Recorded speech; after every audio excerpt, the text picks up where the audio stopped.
विकसित भारत का झुंझुना बजाने वाले इस बजट में बहुत सारी कड़वी असलियतें छिपी हैं। 143 करोड़ के इस देश में बेशक 3 करोड़ 20 लाख लोगों को इनकम टैक्स से, जो इनकम टैक्स भरते हैं, उससे कुछ राहत मिली होगी, लेकिन 140 करोड़ जो बाकी हैं उनका क्या? उनको कोई फायदा नहीं मिलने वाला है। और इसीलिए बजट में छिपी जो असलियत है उस पर चर्चा जरूरी है। बजट में इस वित्तीय वर्ष मतलब 2024-25 में असल में पूरी कहानी है, क्योंकि खोखले दावों को भूल जाइए, आंकड़े कुछ और बता रहे हैं।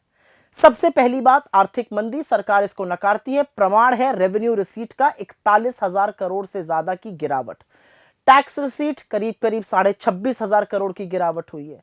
फिर कैपिटल एक्सपेंडिचर खूब जोर शोर से प्रचारित किया गया था, उसमें करीब करीब 93,000 करोड़ की गिरावट है। और इसीलिए ना नौकरियों का सृजन हो रहा है, ना निजी निवेश हो रहा है।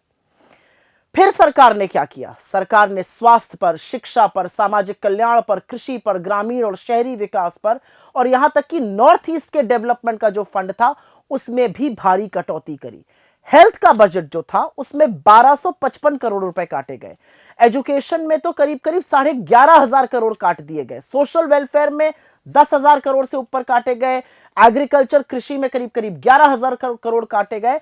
रूरल डेवलपमेंट में 75,000 करोड़ की कटौती हुई। अर्बन डेवलपमेंट में 19,000 करोड़ की, और नॉर्थ ईस्ट का फंड करीब 1,900 करोड़ रुपए से काटा गया। एक बात और है, मोदी जी वाकई में आदिवासियों से, दलितों से और पिछड़ों से चिढ़ते हैं। उनके विकास के फंड और उनके स्कॉलरशिप की असलियत अब आप सुन लीजिए। प्रधानमंत्री अनुसूचित जाति अभ्युदय योजना में 1,340 करोड़ रुपए कम खर्च हुए। PM young achievers scholarship award, जिसमें पिछड़ों को, सामान्य वर्ग के गरीबों को, जो पीएम यशस्वी योजना कही जाती है, 455 करोड़ रुपए कम खर्चे गए। पोस्ट मैट्रिक स्कॉलरशिप दलितों के लिए 860 करोड़ रुपए कम खर्चे गए। जो ट्राइबल के डेवलपमेंट का प्रोग्राम था 670 करोड़ रुपए खर्च गए। और तो और जो सरकार के खुद के बड़े योजनाएं, खुद के बड़े कार्यक्रम थे जिस पर दिन भर जाप किया जाता था, उनमें भी लगता है सरकार का विश्वास अब डगमगा गया है। बड़ी योजनाओं में भी कम खर्च किया गया या उसमें कटौती हो गई।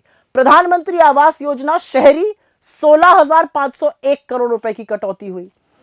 रूरल में, ग्रामीण जो आवास योजना है उसमें 22,000 करोड़ से ज्यादा कम खर्च किए गए। जल जीवन मिशन में तो 74,000 करोड़ रुपए काट दिए गए। युवाओं को एक बार फिर से धोखा मिला है, क्योंकि जितनी भी रोजगार सृजन की योजनाएं हैं उसमें जो पैसा आवंटित किया गया था वो खर्च ही नहीं किया गया। पीएलआई बहुत जोर शोर से आई थी, जो माइटी लिंक थी 423 करोड़ काटे गए, और जो ऑटो से लिंक था पीएलआई उसमें तो करीब करीब 3,000 करोड़ से ऊपर का काटा गया। स्किल इंडिया प्रोग्राम में 68 करोड़ रुपए कम खर्च हुए, होते तो शायद लोग ज्यादा स्किल ले पाते। महिलाओं और बच्चों तक को ठग डाला। महिलाओं और बच्चों की तमाम योजनाओं में पैसा काटा गया। प्रधानमंत्री पोषण शक्ति निर्माण पोषण योजना में 2,500 करोड़ रुपए कम खर्च हुए, जबकि इस देश में माल न्यूट्रिशन बहुत ज्यादा है। सक्षम आंगनवाड़ी योजना में 1,100 करोड़ रुपए की कटौती कर दी गई। वात्सल्य योजना में 8100 करोड़ की कटौती करी गई, और मिशन शक्ति में 1,695 करोड़ कम खर्चा हुए। और इसलिए यह समझना जरूरी है कि इस बजट में हुआ क्या। विकसित भारत ये जपा जा रहा है, ठीक है। अगर विकसित भारत बनना है तो भारत की जीडीपी ग्रोथ रेट को कम से कम 8% अगले 22 साल के लिए बढ़ना होगा। ग्रोथ पिछले 10 सालों में महज 6% हो पाई है।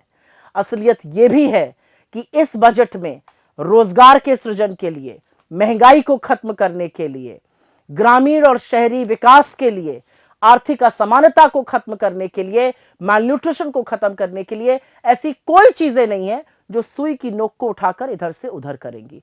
और इसीलिए झुंझुना बजाते रहिए, लेकिन कुछ तो काम किया होता बजट में। बजट के आंकड़े और सरकार के खोखले दावे वाकई कुछ और कह रहे हैं। और इसीलिए बार बार अदम गोंडवी का वो शेर याद आ जाता है, तेरी फाइलों में गांव का मौसम गुलाबी है, लेकिन ये आंकड़े झूठे और ये दावे किताबी हैं।